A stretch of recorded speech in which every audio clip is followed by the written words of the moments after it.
En el nombre del Padre, del Hijo y del Espíritu Santo. Amén. Vamos a comenzar esta segunda meditación, de nuevo encomendándonos a Nuestra Señora.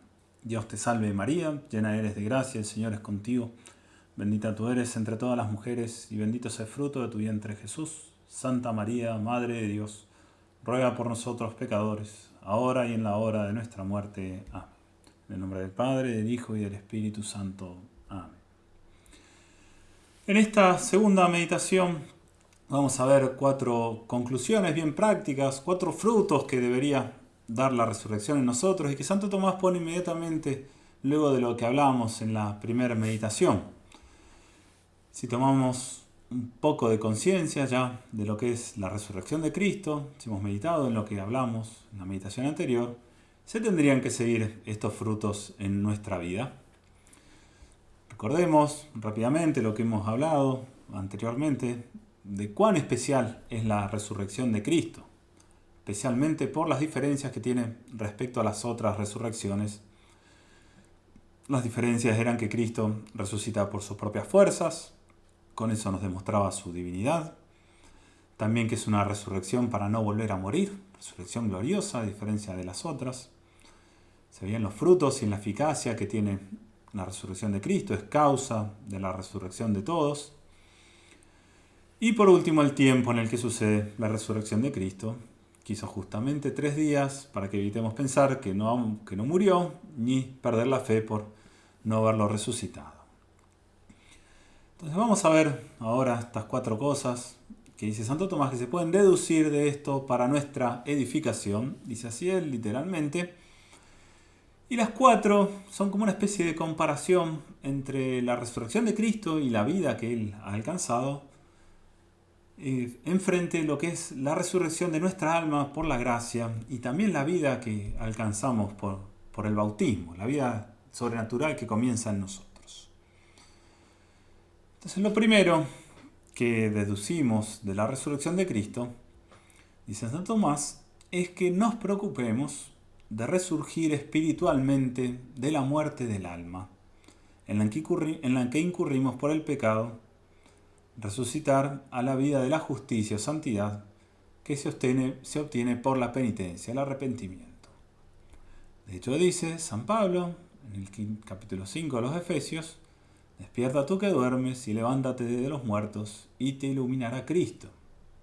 No está pidiendo que nos levantemos a nosotros mismos, San Pablo. Lo que podemos hacer nosotros es resurgir espiritualmente. Y como dice en el Apocalipsis, en capítulo 20, esta es la resurrección primera. Dichoso el que tiene parte en la resurrección primera. La resurrección segunda es la resurrección futura, la de la carne. Entonces, lo primero que uno tiene que deducir de que Cristo ha resucitado es de uno preocuparse de resurgir espiritualmente. Es algo que está en nuestra libertad. Y ciertamente es una resurrección, un resurgimiento, porque el alma que está en pecado está como muerta.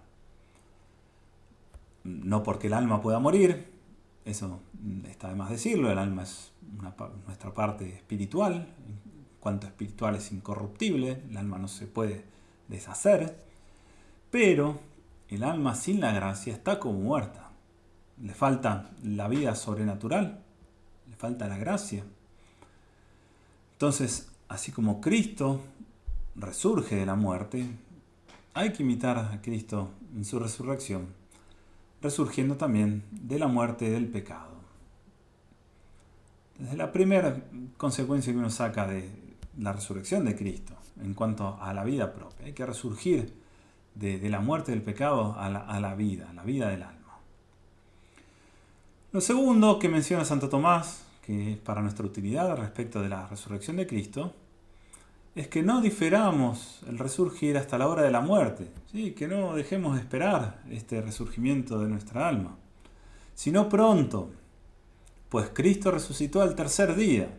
Recordemos cómo Cristo quiso un tiempo determinado para su resurrección, ni inmediatamente ni al final de los tiempos. Entonces tampoco nosotros no podemos demorarnos como Cristo no se demoró en resucitar más de lo que convenía. Como dice el libro del Eclesiástico en el capítulo 5, no tardes en convertirte al Señor y no lo difieras de un día para otro. Y sigue diciendo Santo Tomás, puesto que oprimido por la enfermedad, no puedes pensar en lo que toca a la salvación. Y también porque pierdes la participación en todas las obras buenas que se hacen en la iglesia, e incurres en muchos males por perseverar en el pecado. Y finalmente, además, el diablo, cuanto más tiempo te posea, tanto más difícilmente te dejará, como dice San Beda.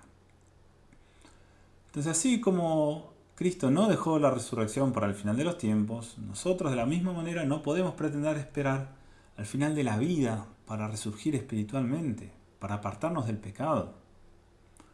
Es una locura decir, bueno, me voy a arrepentir mañana, bueno, cuando ya sea más viejo, cuando me esté por morir.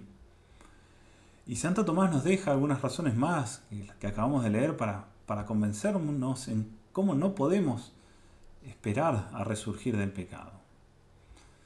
Primero esta cita del eclesiástico, no tardes en convertirte al Señor y no lo difieras de un día para otro, porque aparte ya sabemos cómo es, lo que voy a hacer mañana y bueno, y mañana voy a hacer lo mismo. Está esta cita de la Sagrada Escritura, la autoridad misma que tiene la Sagrada Escritura, tendría que bastarnos para convencernos de cómo no hay que demorar la conversión. Pero Santo Tomás nos agrega alguna cosita más.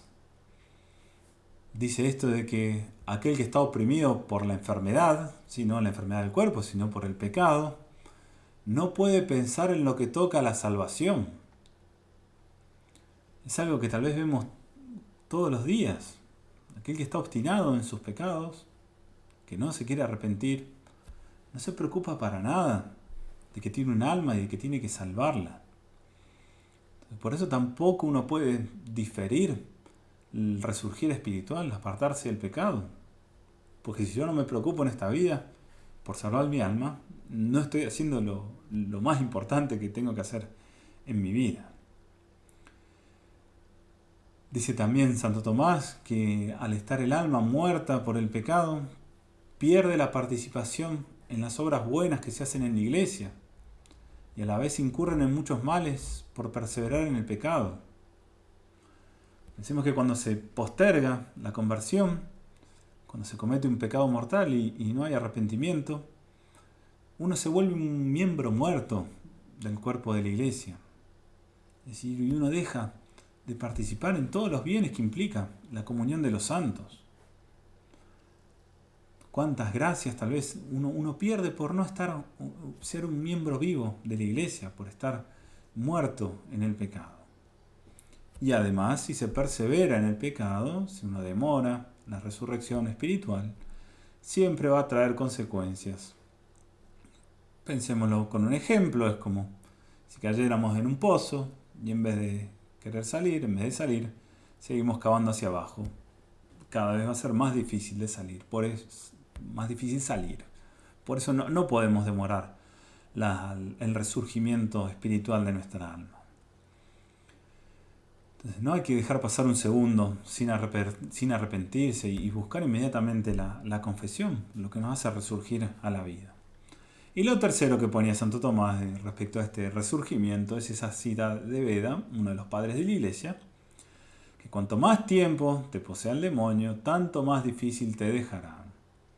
Y recordarán de los ejercicios espirituales la meditación de las dos banderas, como el demonio echa redes y cadenas para atrapar las almas, sin excepción a nadie. Así como Dios quiere que todos se salven, es el deseo de Dios que todas las almas se salven, bueno, de la misma manera el demonio que busca imitar a Dios, parecerse a Dios, ¿no?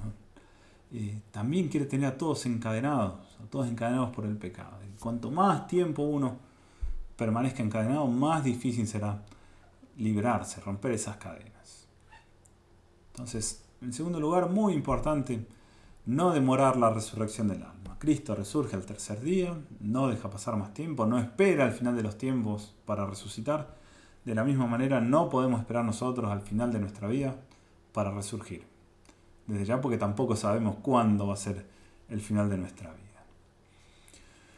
Lo tercero que deducimos para nosotros de la resurrección de Cristo es que tenemos que resurgir también a una vida incorruptible.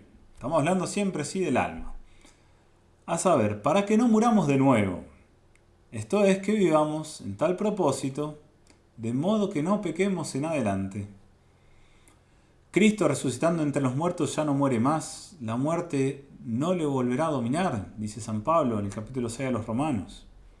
Y un poquito más abajo, así también vosotros, consideraos muertos al pecado, viviendo para Dios en Cristo Jesús. Entonces, como vimos en la primera meditación, una de las cosas que caracterizaba la resurrección de Cristo es que es una resurrección para no morir jamás, la resurrección gloriosa. Bueno, la misma resurrección tendríamos que buscar conservar en nuestra alma. Así como Cristo ha resucitado para no volver a morir, hay que pensar lo mismo respecto de nuestra alma y el pecado. Hay que resucitar del pecado para no volver a morir jamás, para no volver a cometer un pecado mortal. Y esto no es ninguna presunción, pensar que se puede llevar una vida absolutamente libre de pecados mortales. ¿Sí? Es una verdad teológica, que el alma en gracia es capaz de evitar todos los pecados mortales durante toda su vida. ¿Cuántas vidas de santos hay que desde su bautismo han conservado la gracia? No han cometido jamás un pecado mortal. Lo sabemos por sus confesores al final de su vida, hecha una confesión general. No tenían conciencia de pecados mortales desde su bautismo. Entonces es realmente posible. Entonces, así como Cristo, por su resurrección, no muere más, lo mismo puede el alma que ha resucitado del pecado. También puede no volver a morir, no volver a cometer pecados mortales. Todo va a depender evidentemente de la fidelidad a la gracia. Por eso dice Santo Tomás que vivamos en tal propósito, de modo que no pequemos en adelante. Tiene que ser una actitud firme de nuestra alma de no volver a cometer pecados mortales, sabiendo que está la gracia de Dios, siempre va a estar la gracia necesaria para evitar todos los pecados mortales. Y esto ya nos lleva a lo cuarto y último que menciona Santo Tomás, que tiene que producir la resurrección de Cristo en nosotros, y es que tenemos que resucitar a una vida nueva y gloriosa, a saber, para que evitemos todas aquellas cosas que antes fueron ocasión y causa de la muerte y del pecado. Que como Cristo resucitó entre los muertos por la gloria del Padre, también nosotros caminemos en una novedad de vida, dice San Pablo, capítulo 6 de los Romanos. Esta vida nueva es la vida de la justicia o santidad que renueva el alma y conduce a la vida de la gloria.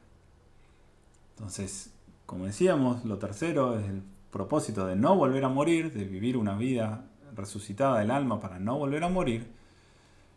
Para mantener ese propósito hay que evitar todas aquellas cosas que fueron ocasión y causa de la muerte y del pecado.